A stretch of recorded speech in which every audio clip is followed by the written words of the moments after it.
What's up everyone, welcome back to Tuned Into Cars and welcome to the first ever hot hatch battle on my channel.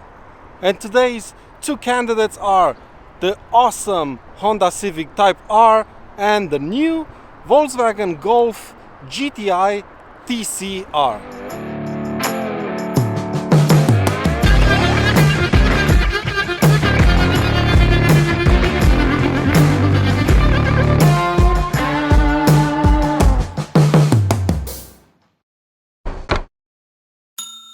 First we're gonna start with a quick walk around the two cars to compare them on the exterior but also on the inside. Then we're gonna do a quick rev battle, but between these two cars it's not gonna be too much sound because they're kind of muted. And then we're gonna take them out on the road to see how they drive, and finally we're gonna settle down and draw a conclusion as to which of these two cars is best. So let's take a quick walk around first.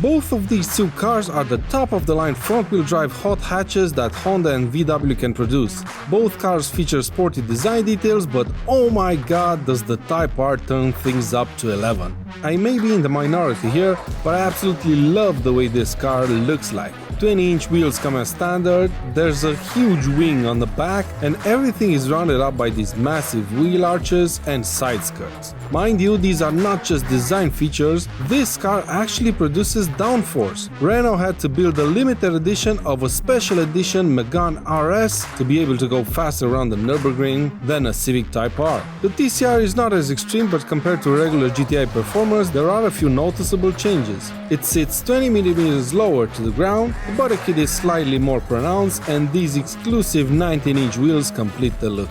For me, it's very difficult to choose between the two cars design-wise, as I think the way they look truly reflects their character.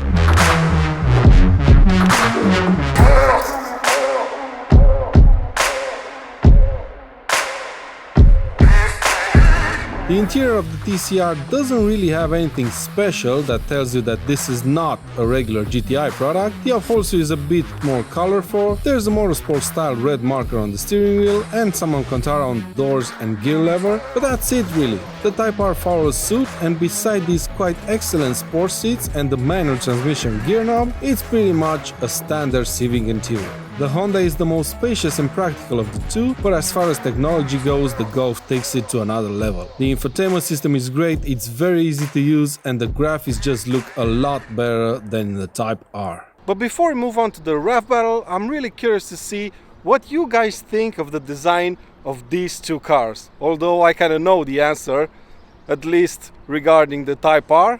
But please go down in the comment section and leave your opinion on the design of these two cars. Now let's see how they sound like.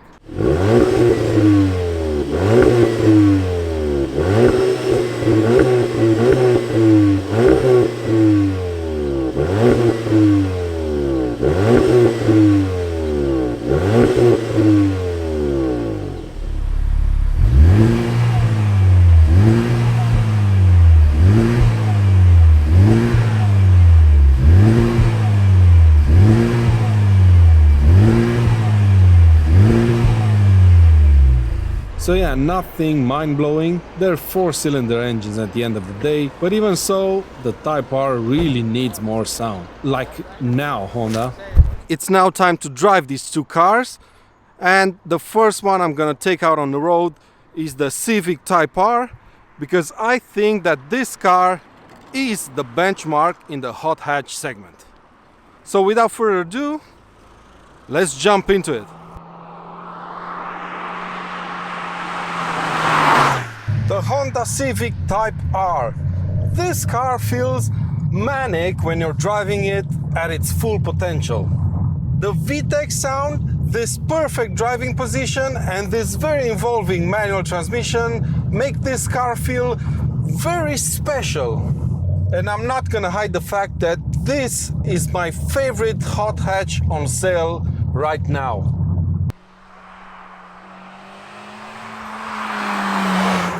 And that's because of all the things I previously mentioned, but also because on this latest generation, Honda fixed the one thing that this car was bad at: usability. And this new one is more comfortable and more spacious than the one it replaces, and therefore it's much more usable in day-to-day life. So I guess this means that the Honda Civic Type R has turned into a really good family hot hatchback. So that's one of the reasons why I decided to put this car against the best all-around hot hatch at the moment, which is the Golf GTI. And since the GTI just received the TCR special version, which is a more raw and driver-focused car, I think these two cars are perfect for a head-to-head. But anyway, back to the Type R. 320 horsepower, 400 Newton meters of torque, a 2-liter engine at the front, and it comes equipped as standard and exclusively with a manual transmission. And the first thing you need to know about the Type R is the fact that this is a very serious machine. And once you put it in R+ mode, this thing hunkers down and it just devours the road ahead. Corners, straights, doesn't matter.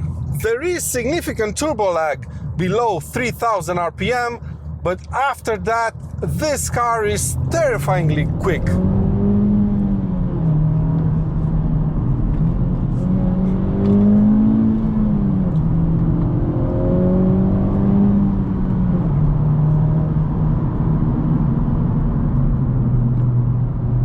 Even though there's a slight whiff of understeer as you enter the corner, as soon as you start accelerating again, it starts to grip very well and it just shoots out of the corner like you wouldn't believe it.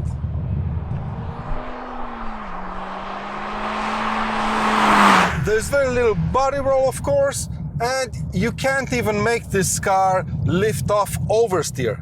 That's how serious it is.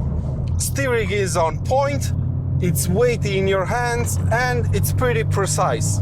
But for me, the highlight of this new Honda Civic Type R is this wonderful 6-speed manual transmission in the middle here.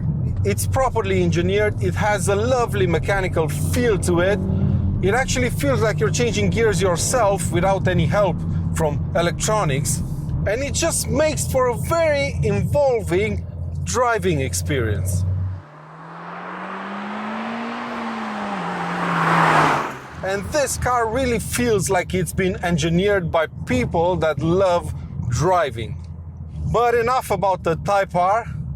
I can talk about this car for ages. But now it's time to see how the Golf GTI TCR compares to this car.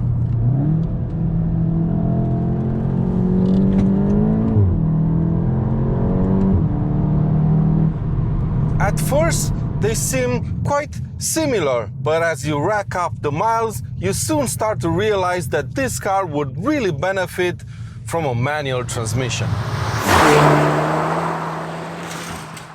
Even more so, the fake sounds on the inside and the engineered crackles and pops of the exhaust become even more noticeable, especially when jumping straight out of the Type R into the TCR. But that being said, I really do think that this GTI TCR is proper fun around corners.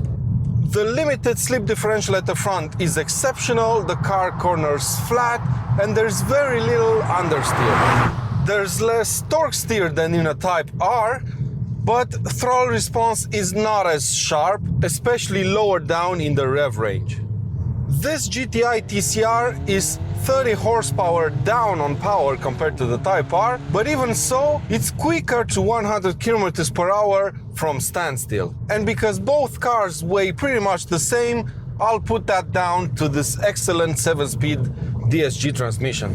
Both cars ride pretty well, they don't feature stupidly stiff suspensions, but if you want your GTI to be as versatile as possible, you need to buy the adaptive dampers that change the stiffness of the suspension at a touch of a button. In the Type R, however, this feature is standard.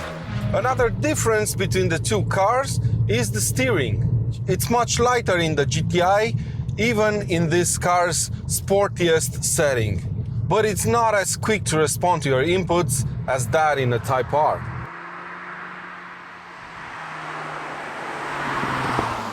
Steering feel is pretty much the same. There's very little feedback coming from the road in both cars, but because the Type R steering is quicker, it gives you more confidence to push the car harder. So I guess what I'm trying to say here is that the TCR has a more relaxed driving experience, if I may use that term, even when you're driving it like you stole it. And that means, of course, that driving this car is less involving than driving Type R. And I hate to constantly go on and on about this, but I really do think that a manual transmission would really solve this issue in the GTI, especially after having driven a GTI Performance with a 6-speed manual.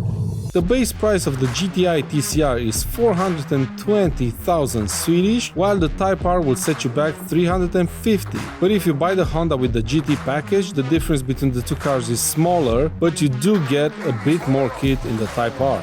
So, conclusion time. What car will I personally pick between the two? Well, let's find out. Well, for me, it's the Civic Type R. And why is that? Well, because this is a more old school way of building a hot hatchback. It's got a very, very good manual transmission in the middle. It's quite fast, and it's got none of the fake bullshit that I hate in newer cars. And because this latest version is more spacious on the inside and the suspension is more comfortable, it's actually very easy to live with this car day to day. Plus, it's way cheaper than the GTI. But that doesn't mean in any way that the TCR is a bad car. It's far from that, actually. And if you're looking to buy a new GTI now, before the new one comes, I highly suggest you get the TCR because it's just that bit more special than the regular Performance model. That's been it for today's video, my friends. I really hope you've enjoyed it. I am currently planning on doing lots more of these hot hatch back-to-backs or battles, whatever you like to call them. A huge thank you goes to Volkswagen Sweden and Honda Sweden for lending me their cars to do this video. Please give this video a thumbs up, my friends. Make sure you're subscribed for plenty more videos to come. And until next time, take good care of yourselves, and I'll see you around.